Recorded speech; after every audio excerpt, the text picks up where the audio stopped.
अस्सलाम वालेकुम नाजरीन, हसन एडिट वीडियोज़ के साथ मैं हूं आपका मेज़बान हसन सरदार। आइए शुरू करते हैं आज की वीडियो। नाजरीन, असहाबे कहफ का वाक़या कुरान मजीद में मौजूद है। ये वाक़या आपने किसी न किसी से सुना होगा। आज की वीडियो में हम इसे मुख्तलिफ अंदाज से देखेंगे। असहाबे कहफ पर यह तज्ज़िया ट्विटर पर मौजूद एक ब्लॉगर फुरकान कुरैशी की वाल पर तफसीलन मौजूद है।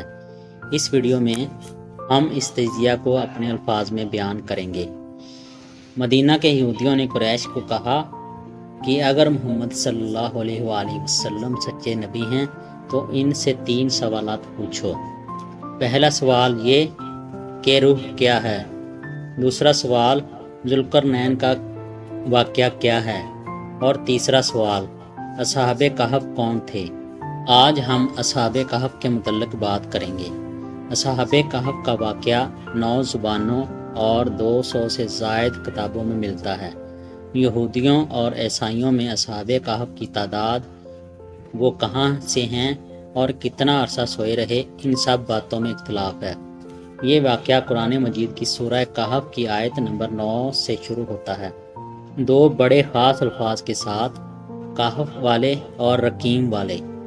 कहफ गार को कहते हैं और रकीम का लफ्ज़ी मतलब कतबा है।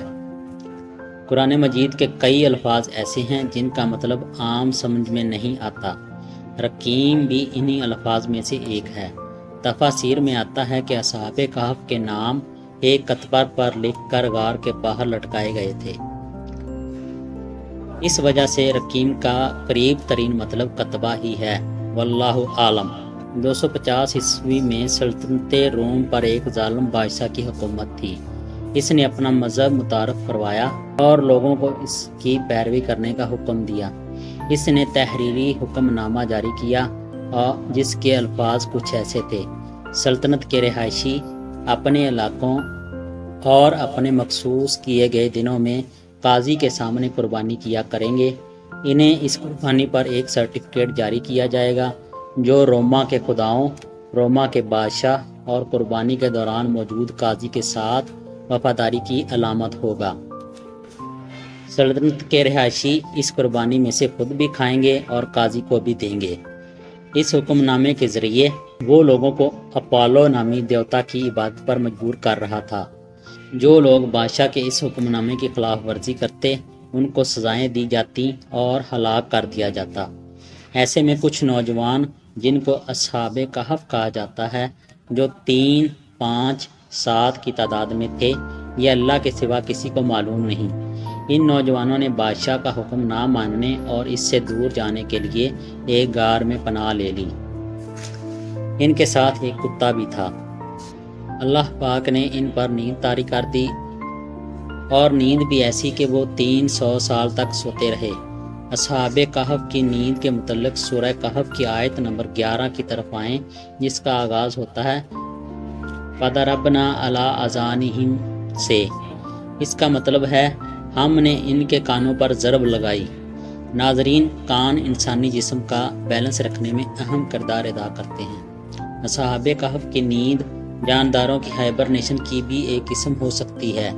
आज साइंस हमें बताती है कि कुछ जानदार सांप, मेंढक वगैरह सर्दियों में हाइबरनेशन के अमल से गुजरते हैं और फिर जिंदा निकल आते हैं। जिस्म के टेम्परेचर को नॉर्मल रखने के लिए सूरज की हरारत भी अहम किरदार अदा करती है।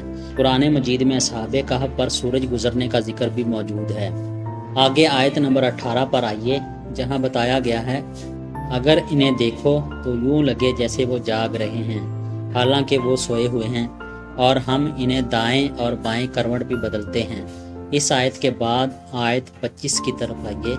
असहाबे कहफ अपने गार में 300 साल तक सोए रहे और 9 साल मज़ीद। जब असहाबे कहफ अल्लाह ताला की तरफ से दी गई नींद से जागे तो इन्हें हलाल खाने की तलब हुई। उन्होंने अपने एक साथी को चांदी के सिक्के देकर बाजार से खाना लाने भेजा। जब इसने वो सिक्के दुकानदार को दिए तो इसने इतने पुराने सिक्के देखकर शाही सिपाहियों को इतला दे दी कि शायद इस शख्स के हाथ कोई खजाना लग गया है। फिर असहाबे कहफ को बादशाह के दरबार में पेश किया गया।